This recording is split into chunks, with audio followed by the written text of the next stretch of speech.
इसमें टेंजेंट हमने बता दिया था। अब इसमें लास्ट टॉपिक बचा हुआ है एक टेंजेंट गैल्वेनोमीटर।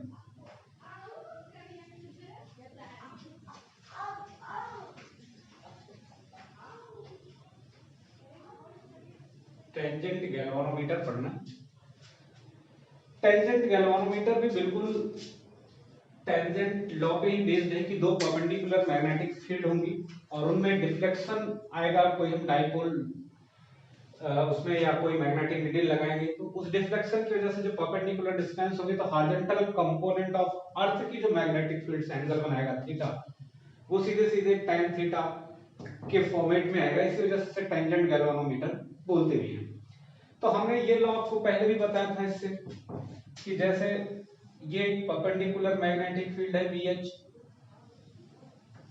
और हमने एक एक्सटर्नल मैग्नेटिक फील्ड या कोई भी मैग्नेटिक फील्ड बना दी तो यहां से मैग्नेटिक नीडल में क्या आएगा, डिफ्लेक्शन आएगा। और ये एंगल अगर यहां से थीटा बना रहा है तो उस पर्टिकुलर पॉइंट पे मैंने आपको बताया था कि जो P होगा it is equal to BH tan theta.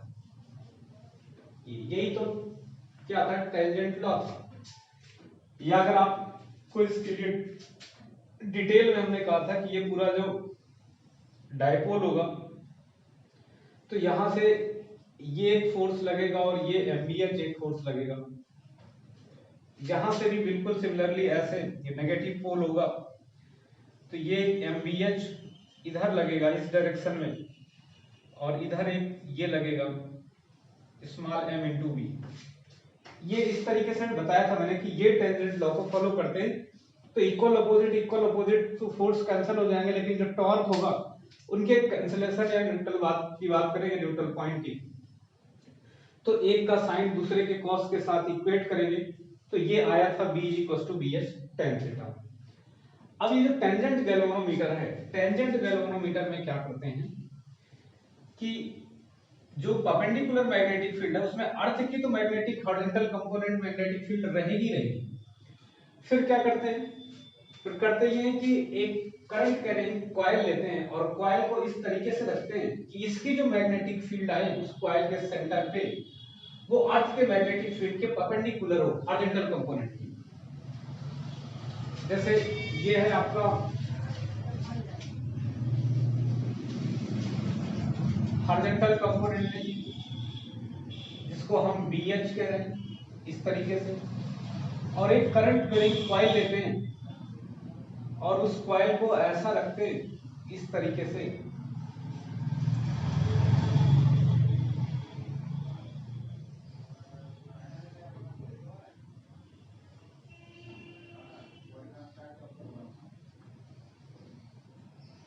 ये तो BH मैग्नेटिक फील्ड है और इसमें करंट ऐसे फ्लो करेंगे कि ये इस तरीके से फ्लो करे कि इसका जो मैग्नेटिक फील्ड की डायरेक्शन आए वो ऐसी है, ये B हो जाएगी। तो इसमें अगर इसको हम बाहर की तरफ लेते हैं, ये सर्कल कुछ इस तरीके से है, ये ऐसे प्लेन में नहीं है, ऐसे सर्कल ऐसे प्लेन में रखी हुई इस तरीके से और मैग्नेटिक फील्ड की डायरेक्शन ऐसे, तो ये BH के प्लेन में है सर्कल या रिंग और इस करंट कैरिंग लूप। और इसमें क्या है कि मैग्नेटिक फील्ड की डायरेक्शन इस मार्कर की डायरेक्शन में ऐसे, तो इनके बीच में अब ये 90 का एंगल हो गया, ये परपेंडिकुलर फील्ड हो गई। अब इसके सेंटर पे मैग्नेटिक फील्ड की वैल्यू हम जानते हैं B क्या होती है और यहां से एक निडल रखते हैं, मैग्नेटिक निडल इस तरीके से जो डिफ्लेक्शन देगी। और जब यहां से इसमें करंट अगर हम I ऐसे रखते हैं तो ये बाहर की तरफ की करंट है तो इस तरीके का क्या हो जाएगा, इसमें ऐसी मैग्नेटिक फील्ड आएगी। और अगर यहां से ये एंगल थीटा बनाता है मैग्नेटिक निडल से तो ये जो आपका टेंजेंट गैल्वेनोमीटर है, टेंजेंट गैल्वेनोमीटर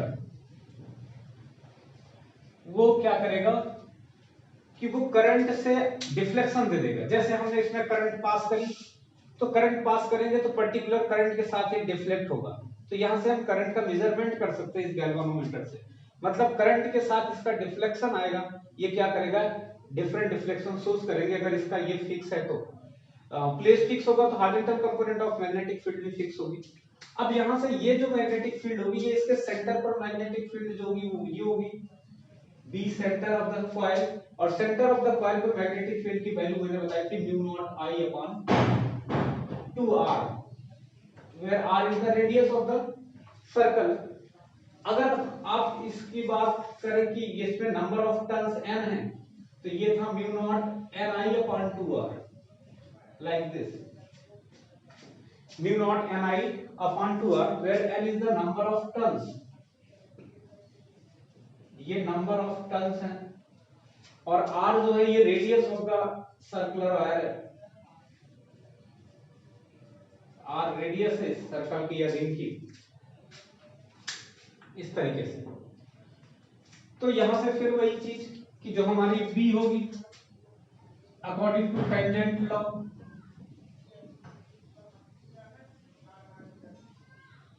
टेंजेंट लॉ के अकॉर्डिंग क्या होगा कि जो b होगा ये bh tan थीटा के इक्वल होगा, और अगर b bh tan थीटा के इक्वल होगा और वहां से हम इस b की वैल्यू पुट करें, तो ये जो b इसके सेंटर पे है ये हो जाएगा bh tan थीटा के, तो जो b सेंटर पे है ये bh tan थीटा के इक्वल हो जाएगा, या हम इसको ऐसा लिख सकते हैं कि b जो है सेंटर पे है वो है mu naught N I upon 2r, तो ये हो जाएगा horizontal component of magnetic field into tan theta.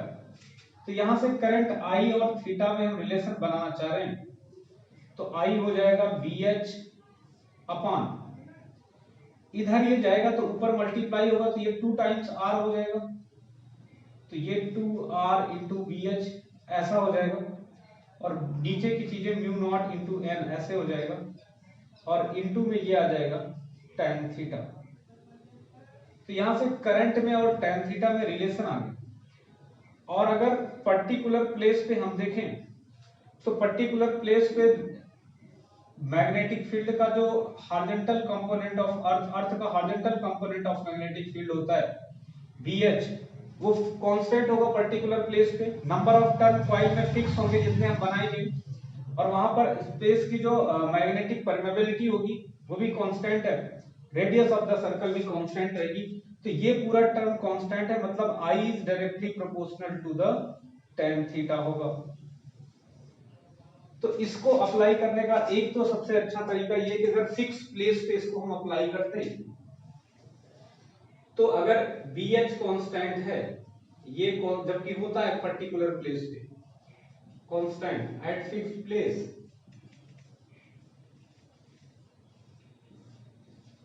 तो ऐसे सिचुएशन में जो ये I1 और I2 अगर अलग अलग डिफ्लेक्शन, हमने करंट I1 दी तो डिफ्लेक्शन थीटा 1 का हुआ, और हमने करंट I2 दी तो डिफ्लेक्शन थीटा 2 का हुआ, तो यहां से I1 अपॉन I2 रेस्ट चीजें अगर कांस्टेंट हैं तो क्या हो जाएगा, ये सीधे सीधे tan थीटा पे डिपेंड करेगा, मतलब tan theta 1 upon tan theta 2। ये इंपॉर्टेंट है, इस पे कई बार क्वेश्चन पूछे भी गए हैं कि I1 अपॉन I2 क्या हो जाएगा, tan theta 1 upon tan theta 2 होगा, इस तरीके से।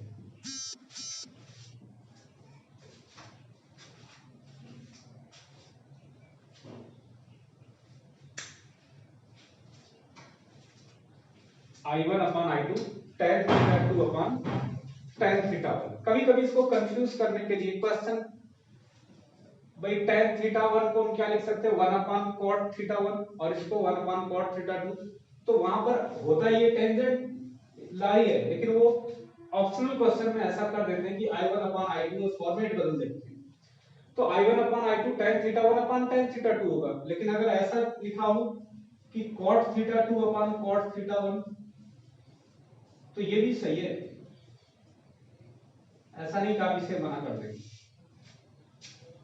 1 अपॉन भाई tan थीटा 1 क्या हो जाएगा, tan थीटा 1 को 1 अपॉन cot थीटा 1 लिख सकते हैं, और tan थीटा 2 को 1 अपॉन cot थीटा 2 लिख सकते हैं, तो इस रिलेशन से इसको हम ला सकते हैं। तो ये आपको समझ में आ रहा होगा, तो इसमें करते क्या एक बार फिर से देख लीजिए।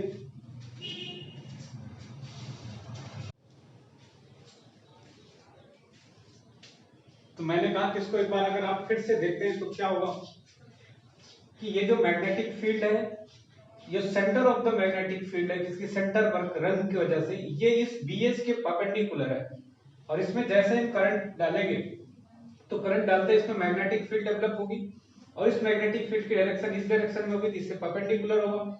तो यहाँ पर जो आपका डिफ्लेक्शन के लिए नीडल लगी होगी मैग्नेटिक, ये क्या करेगी, डिफ्लेक्ट कर जाएगी किसी पर्टिकुलर एंगल से, और जब एंगल से डिफ्लेक्ट करेगी तो वो एंगल हम क्या करेंगे, टेंजेंट लॉ के अकॉर्डिंग देखेंगे, तो ये जो आएगा वो BS tan थीटा आएगा, और B सेंटर पे हमने पढ़ा ये सारी चीजें।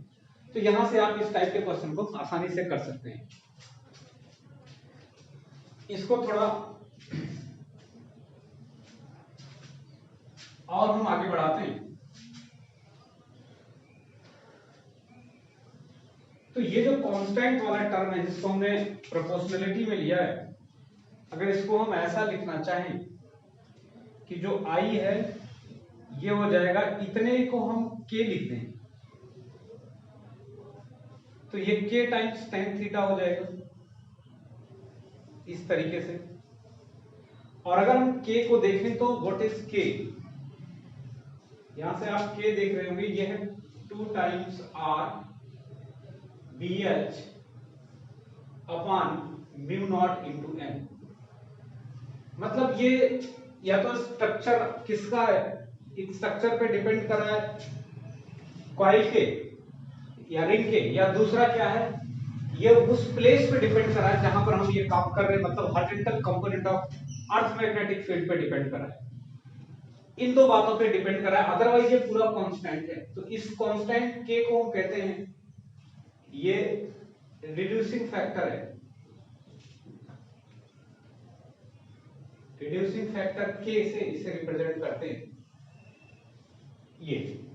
अब ये जो रिड्यूसिंग फैक्टर है ये किन किन बातों पे डिपेंड कर रहा है, मैंने कहा कि उस प्लेस पे horizontal component of magnetic field पे, मैग्नेटिक परमेबिलिटी पे डिपेंड करता है कि स्पेस में मैग्नेटिक परमेबिलिटी कितना है, number of turns in the coil कितना है, and what is the radius of the coil, mean dimension of the coil पे डिपेंड करेगा, और अरेंजमेंट ऑफ द कॉइल पे डिपेंड करेगा, और दूसरा क्या है कि किस जगह पर ये कर रहे हैं, प्लेस पे डिपेंड करेगा, मतलब horizontal component of earth magnetic field पे डिपेंड कर रहा है। तो इसे हम रिड्यूसिंग फैक्टर कहेंगे। अब इसको अगर हम पूरा लिखते हैं इस तरीके से कि I K tan थीटा, तो I K tan theta, tan theta जो होगा ये, इसमें अगर हम थोड़ा सा हल्की से एक बहुत छोटी मैन्युअल की मैथ लगाते हैं कि DI क्या हो जाएगा, K कांस्टेंट, tan थीटा का जो डिफरेंशिएशन होगा ये हो जाएगा आपका, ये DI मैंने लिख दिया यहां, तो ये हो जाएगा K times sec square theta t theta, ये हो जाता है। ये मैथ है थोड़ी सी कि हम इसको ऐसा भी लिख सकते हैं, I K tan थीटा को DI K times sec square theta into d theta ऐसा लिख सकते हैं। और इसमें आपको ये ध्यान रखना है कि वैसे भी tan थीटा का जो डिफरेंशिएशन होगा sec स्क्वायर थीटा होगा। अब अगर इतना इस तरीके से करते हैं तो एक टर्म होता है जिसमें हम ये देख रहे हैं कि ये जो करंट है I, इसमें और थीटा में रिलेशन ये आ जाता है कि अगर हम क्या करते हैं, इसको डबल टाइम्स एंगल को थोड़ा सा करते हैं तो डिफ्लेक्शन थोड़ा क्या होता है, साइन के फॉर्मेट में ज्यादा आ जाता है, साइन थीटा के फॉर्मेट में। जैसे अगर हम इसको देखें तो ये हो जाएगा आपका DI ओवर I, अगर हम इसको करते हैं तो DI ओवर I क्या हो जाएगा, K sec square theta d theta upon में I, और यहां से हम DI ओवर I लिखते हैं, तो DI ओवर I जो होगा वो K हो जाएगा sec square theta d theta upon में I की वैल्यू हम रखते हैं ये K tan थीटा, तो ये हो जाएगा K times tan theta, K से K कैंसिल हो जाएगा, तो ये हो जाएगा आपका sec square d theta, sec square theta d theta upon में आ जाएगा tan थीटा, इस तरीके से। तो यहां से DI जो आएगा ओवर में I, ये हो जाएगा sec स्क्वायर थीटा को हम लिख सकते हैं 1 अपान cos स्क्वायर थीटा,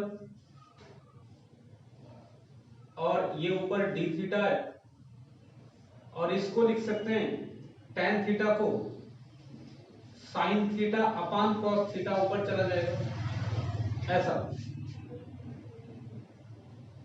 तो ये हो जाएगा cos थीटा d थीटा इस तरीके से। और ये नीचे cos स्क्वायर थीटा है, तो cos थीटा से cos स्क्वायर थीटा कैंसिल होगा, तो एक cos थीटा बचेगा। तो ये हो जाएगा d थीटा अपान में cos theta into sine theta. ये बात समझ में आ रही होगी आपको कि di इक्वल टू क्या आ गया, d theta upon cos theta into sine theta.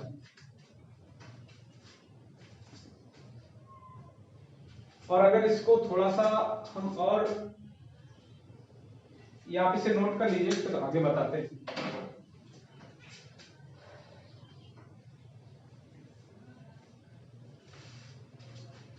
इसको थोड़ा सा मिटाते हैं इधर से।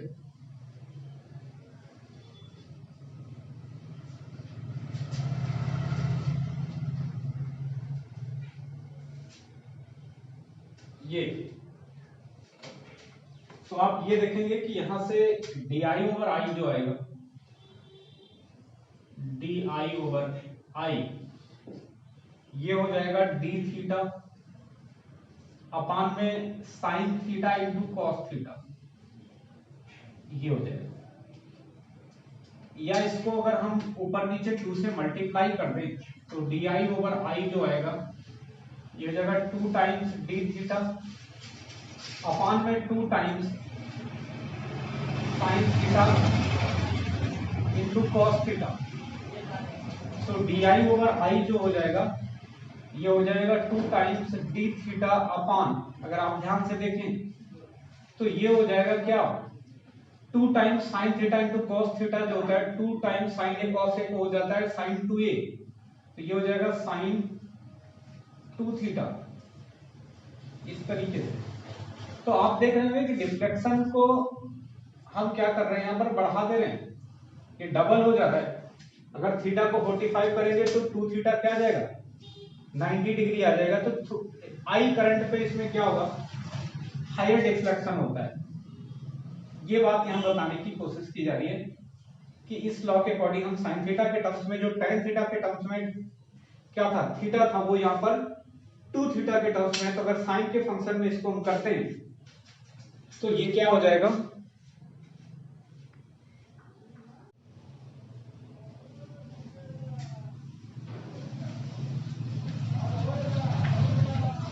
इस तरीके से। दूसरा i equal to k tan theta, ये बात अगर आपको समझ में आ रही तो ठीक है, थोड़ी सी मैथ है आ भी रही होगी, लेकिन ये जो जहां से क्वेश्चन ज्यादा पूछा जाता है वो चीजें आपको समझ में आएंगी और इधर आई नहीं होंगी। ये जो है i equal to k tan theta को हमने ये लिखा था i equal to k tan theta. इसमें i की जो b की वैल्यू थी वो थी mu naught i upon N I upon 2r, और इसको हमने bs tan थीटा लिखा था। bs tan थीटा जो है ये था mu naught N I upon 2r के। तो यहां से अगर हम i की वैल्यू निकाले थे तो i थी आपकी ये bh horizontal component into 2r upon में म्यू नॉट n इनटू में tan थीटा। तो ये वैल्यू क्या थी, k थी, bh into 2r upon mu naught n। अब यहां से हमने लिख दिया इसको i equal to k tan theta, या यहां से हम ये भी लिख सकते हैं इसको कि di इक्वल टू बताया था k times sec square theta into d theta, ऐसा k टाइम्स हो जाएगा sec square theta into d theta. अब यहां से हम ये लिख सकते हैं कि ये जो आपका di ओवर d थीटा है, या एक टर्म होता है सेंसिटिविटी या करंट सेंसिटिविटी।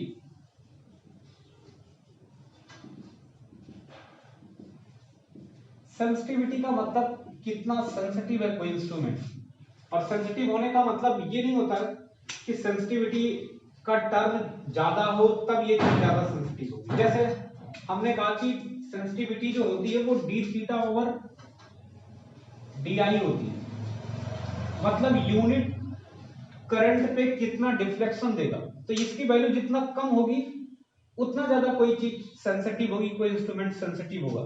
सेंसिटिव होने का मतलब ये कि बहुत थोड़ी सी करंट डाले तब भी वो डिफ्लेक्ट हो जाए। जैसे अगर हम बात करते हैं कि ये बहुत सारे कॉलम बने हुए हैं, तो इनमें एक्यूरेसी या सेंसिटिविटी ज्यादा तब होगी जब क्या होगा कि बहुत छोटी सी भी करंट पे ये हल्का सा डिफ्लेक्ट हो जाएगा। पता लगा कि 5-10 एम्पीयर दे रहे हैं तब वो डिफ्लेक्ट हो रहा है, अदरवाइज थोड़े करंट पे डिफ्लेक्ट नहीं हो रहा है। तो वो जब बहुत माइन्यूट में उनको मेजर करना होगा करंट को, तो वो क्या नहीं कर पाएगा, वो बीच के डिफ्लेक्शन को ही नहीं बता पाएगा बहुत छोटे माइन्यूट चीजों के। तो सेंसिटिव वही होगा जो बहुत छोटी सी, मतलब जिसकी सेंसिटिविटी कम होगी, बहुत कम पे वो सेंसिटिव होगा, बहुत छोटी करंट पे सेंस दे देगा, तो उसमें एक्यूरेसी के चांसेस ज्यादा होते हैं, ज्यादा एक्यूरेटली हम उसे मेजर कर सकते हैं, या उसका रेंज ज्यादा होता है मेजरमेंट। तो सेंसिटिविटी होती है D theta upon D I, मतलब यूनिट करंट पे कितना डिफ्लेक्शन दे रहा है। और यहां से आप देख रहे हैं इस फार्मूले से कि D theta over D I जो होगा ये सीधे सीधे किसके इक्वल हो जाएगा, के टाइम्स सेक स्क्वायर थीटा के, sec square D theta D I जो होगा वो होगा K times sec square theta के इक्वल हो जाएगा। ये है आपकी करंट सेंसिटिविटी। अब इसको हम क्या कर सकते हैं कि जैसे ये इसके फंक्शन के फॉर्मेट में भी लिख सकते हैं। जैसे अगर हमने इसको लिखा है कि ये आपका जो आई है ये है के tan थीटा, तो यहां से tan थीटा क्या हो जाएगा, ये हो जाएगा आई अपान के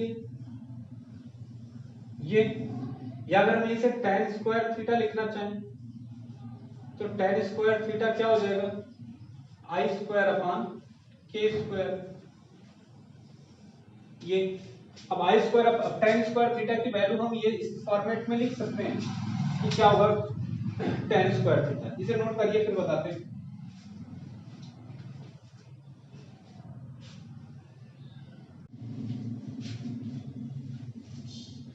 लिख लिया होगा उससे। तो ये एक चीज ध्यान रखना, करंट सेंसिटिविटी जो लिखा है ये, तो ये D I upon D theta जो होगा वो के सेक स्क्वायर थीटा होगा। तो D theta upon D I जो होगा वो 1 अपान के सेक स्क्वायर थीटा होगा। देखिए इसको ध्यान से, ये वैल्यू जो है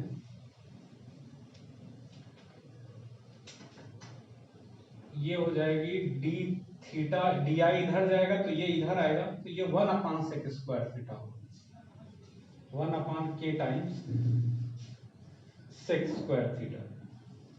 मतलब जो सेंसिटिविटी ऑफ गैल्वेनोमीटर होगी वो हो जाएगी 1 अपान के सेक स्क्वायर थीटा, ये चीज।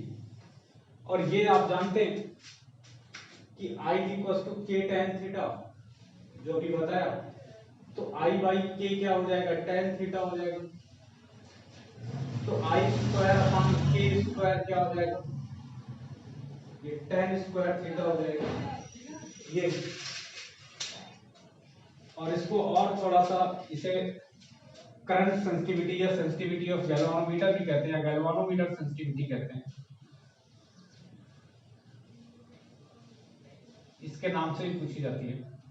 तो D theta upon D I 1 upon के टाइम्स सेक स्क्वायर थीटा हो जाएगा, या D theta upon D I जो होगा ये हो जाएगा 1 अपॉन के टाइम्स सेक स्क्वायर थीटा को 1 माइनस tan स्क्वायर थीटा लिख सकते हैं ऐसा, ये हो जाएगा। और यहां से हम tan स्क्वायर थीटा की वैल्यू रख देंगे इस इक्वेशन में। तो आप देखेंगे कि D theta upon D I ये हो जाएगा 1 अपॉन के into 1 minus tan square theta की जगह पे हम क्या लिख सकते हैं, आई स्क्वायर अपॉन के स्क्वायर। तो आई स्क्वायर अपॉन के स्क्वायर। तो कभी करंट सेंसिटिविटी पूछे और आपको केवल रिड्यूसिंग फैक्टर दिया हो और करंट दिया हो, तो उसके टर्म्स में भी आप आंसर कर सकते हैं इस तरीके से। ये क्या हो जाएगा, D theta upon D I, I square 1 minus I square के टाइम्स 1 माइनस आई स्क्वायर अपॉन के स्क्वायर। ये भी हो जाएगा गैल्वेनोमीटर सेंसिटिविटी। क्लियर? तो नोट करिए इसे।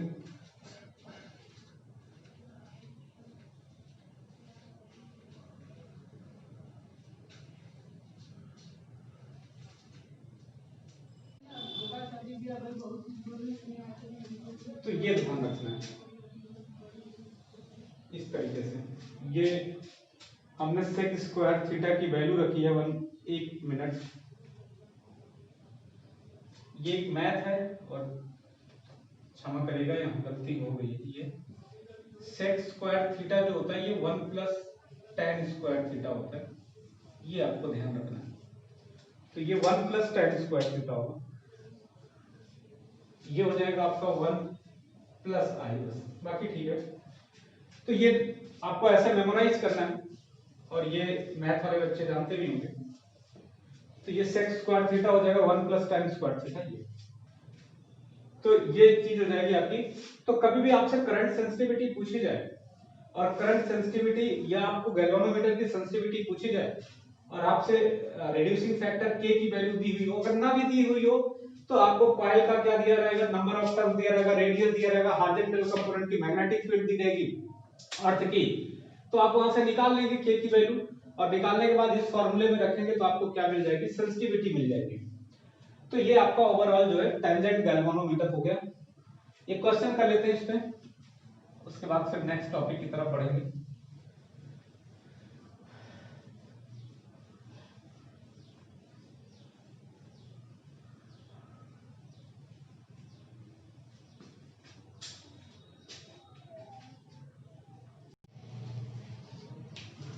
क्वेश्चन ये है कि current flowing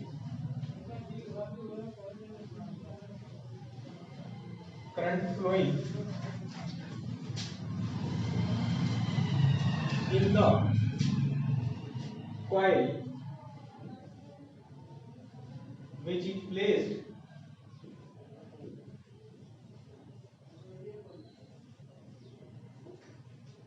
in tangent galvanometer, placed at tangent galvanometer.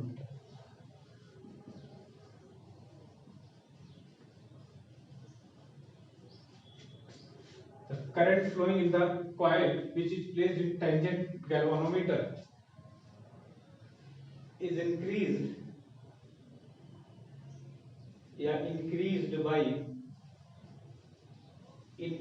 by 2 times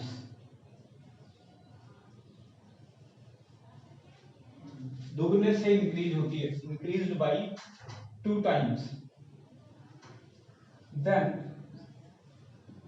find new angle of deflection। तो नया एंगल ऑफ डिफ्लेक्शन क्या होगा, if initial angle of deflection is 30 degree, if initial angle of deflection is 30 degree. अब question को ध्यान से समझिए। अगर हम कह रहे हैं कि करंट फ्लो कर रही है किसी कॉइल में जो कि प्लेस्ड है गैल्वेनोमीटर में, तो वहां पर करंट जो इंक्रीज कर रही है वो 2 गुने से इंक्रीज कर रही है, 2 गुना हो नहीं जा रही है, बाई लिखा हुआ है। अगर ऐसा लिखा हुआ है इंक्रीज 2 टाइम्स, तो इसका मतलब पहले आई थी बाद में 2i हो गई। अब कह रहा है इंक्रीज बाई, मतलब डबल से इंक्रीज हो रही है। पहले आई थी तो 2 टाइम्स आई और प्लस में आई तो पहले वाली रहेगी, मतलब 3 टाइम्स हो जाती है, पहले 3i हो जाती है अगर पहले आई थी, तो दोगुने से बढ़ रही है। इसके जो बढ़ने की रेट बताई जा रही है कि बढ़ी कितनी होगी, तो इंक्रीमेंट जो है वो आई में जो इंक्रीमेंट है वो 2 टाइम्स इनिशियल के है, तो टोटल होगी कितना, जो I2 हो जाएगी वो 2i तो बढ़ी और प्लस i पहले से थी तो ये 3i हो जाएगी। ये बेसिक डिफरेंस है, आपको y में और 2 में ध्यान रखना है। जब इंक्रीज्ड y कहेगा तो 2 गुने से बढ़ रही है, और इंक्रीज्ड 2 कहेगा तो मतलब बढ़ करके इतना हो जा रही है। दोनों में ये बेसिक डिफरेंस है। अब इसको हम क्वेश्चन को करते कैसे हैं ये देखिए, बिल्कुल सिंपल सा। ये मैंने बताया था i k times tan theta, ये आपको लगाना है। तो I1 k times tan theta 1 और I2 k times tan theta 2। तो I1 अपान I2 अगर आप करते हैं, ये फर्स्ट ये सेकंड, तो I1 अपान I2 जो हो जाएगा वो k से k कैंसिल हो जाएगा, तो ये हो जाएगा tan थीटा 1 अपान tan थीटा 2। अब I1 को बोल रहा है कि वो I है, सपोज दैट, तो I2 क्या हो जाएगा, I2 दोगुने से बढ़ रहा है तो इंक्रीमेंट 2 है I, और प्लस में इनिशियल I था, तो I2 जो हो जाएगा वो 3I हो जाएगा। तो इसका मतलब I1 जो है वो I है और I2 जो है वो 3I है। और यहां से आपको इनिशियल एंगल मतलब थीटा 1 जो दिया गया है वो 30 डिग्री दिया गया है और थीटा 2 आपसे पूछा गया है। तो जब वैल्यू रखेंगे यहाँ पर तो इसकी वैल्यू I हो जाएगी, इसकी वैल्यू 3I हो जाएगी, ये हो जाएगा tan 30 अपान में tan थीटा 2, ये पूछ रहा है आपसे। और जब इसको सॉल्व करेंगे तो I से I कैंसिल हो जाएगा, तो tan थीटा 2 जो आएगा, जो tan थीटा 2 आएगा, tan थीटा 2 होगा 3 टाइम्स tan 30 के। फिर tan थीटा 2 की वैल्यू हम देखेंगे तो ये 3 होगा, और tan 30 की जो वैल्यू होती है वो होती है 1 अपान स्क्वायर रूट 3। ये हो जाएगा 1 अपान स्क्वायर रूट 3, ऐसा। यह tan थीटा 2 को हम लिख सकते हैं 3 अपान स्क्वायर रूट 3, और 3 अपान स्क्वायर रूट 3 को वैसा लिख सकते हैं कि tan थीटा 2 3 को हम ऐसे लिख सकते हैं square root 3 into square root 3। अगर 3 का मतलब ही हुआ square root 3 into square root 3 upon में स्क्वायर रूट 3, तो एक स्क्वायर रूट 3 से एक स्क्वायर रूट 3 कैंसिल हो जाएगा, तो ये हो जाएगा tan theta 2 is equal to square root 3। और tan थीटा की वैल्यू अगर स्क्वायर रूट 3 पर देखें तो tan 60 होता है, मतलब tan थीटा 2 जो होगा वो हो जाएगा tan 60 डिग्री, क्योंकि स्क्वायर रूट 3 की वैल्यू tan थीटा के 60 की वैल्यू स्क्वायर रूट 3 होता है, तो tan से tan कैंसिल, मतलब थीटा 2 जो आएगा वो 60 डिग्री आ जाएगा। तो ये आपको ध्यान रखना है। अब ऐसा भी नहीं रखना है कि 2 टाइम्स करेंगे तो एंगल डबल हो जाएगा, ये हमेशा नहीं होगा। ये तो पता पड़े कि ये अलग कॉन्सेप्ट याद रख लो कि अगर हम करंट को डबल करते हैं तो एंगल अपने आप डबल हो जाएगा, ऐसा कुछ भी नहीं है। ठीक है, नोट कर लीजिए इसे।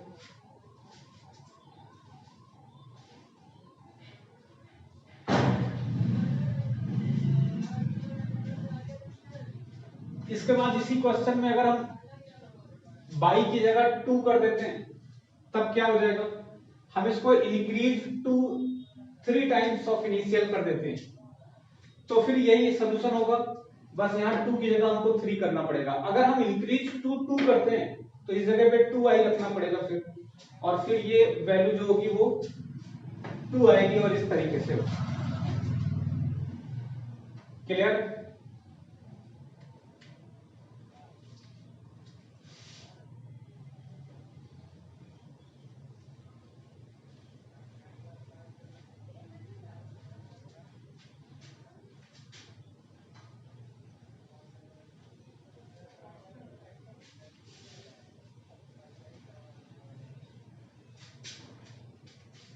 तो इंक्रीज्ड बाई और इंक्रीज टू में ये बेसिक डिफरेंस है कि इंक्रीज्ड बाई कहेंगे तो आप इसे क्या समझेंगे कि रेट से बढ़ रहा है, और अगर इंक्रीज टू कह देते, जैसे हमने इसी पर इंक्रीज्ड बाई लिखा था और इसको इंक्रीज्ड टू 3 टाइम्स कह देते या 2 टाइम्स कहते तो 2 होता, 3 टाइम्स कहते थे डायरेक्ट 3 आई हो जाता, पहले इनिशियल आई होता।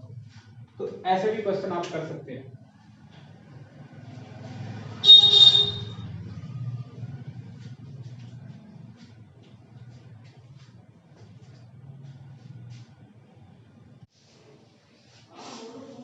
इसके बाद अगर हम जैसे I is equal to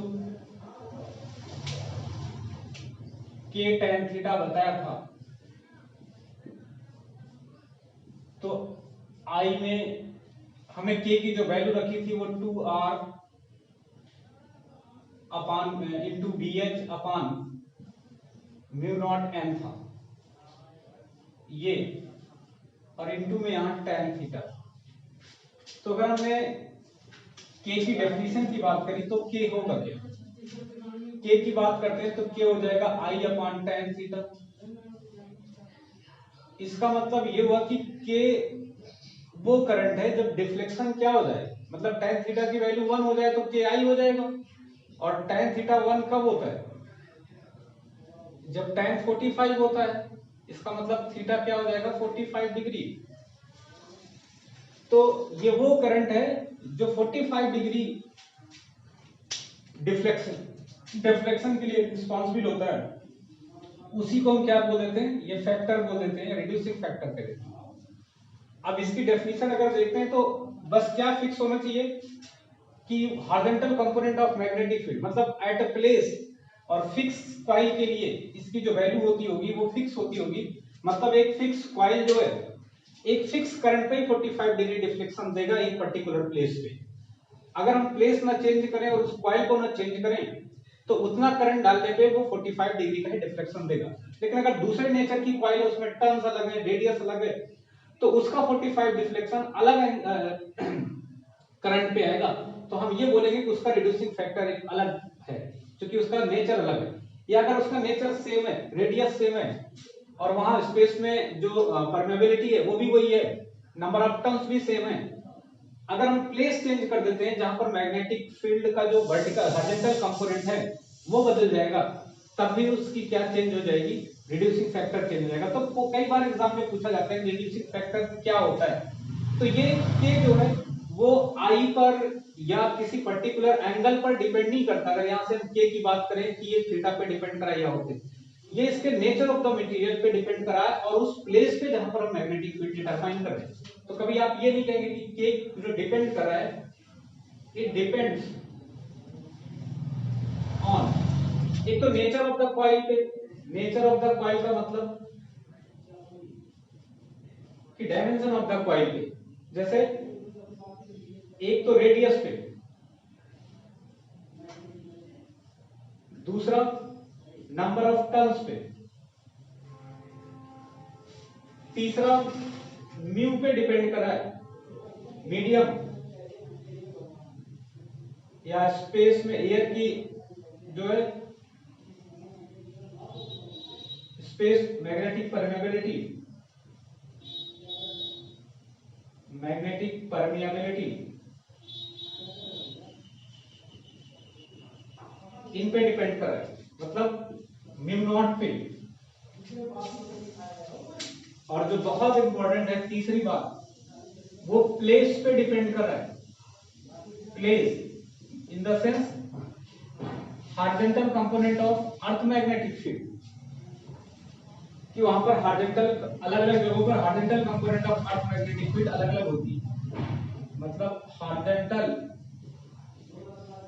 component of earth magnetic field,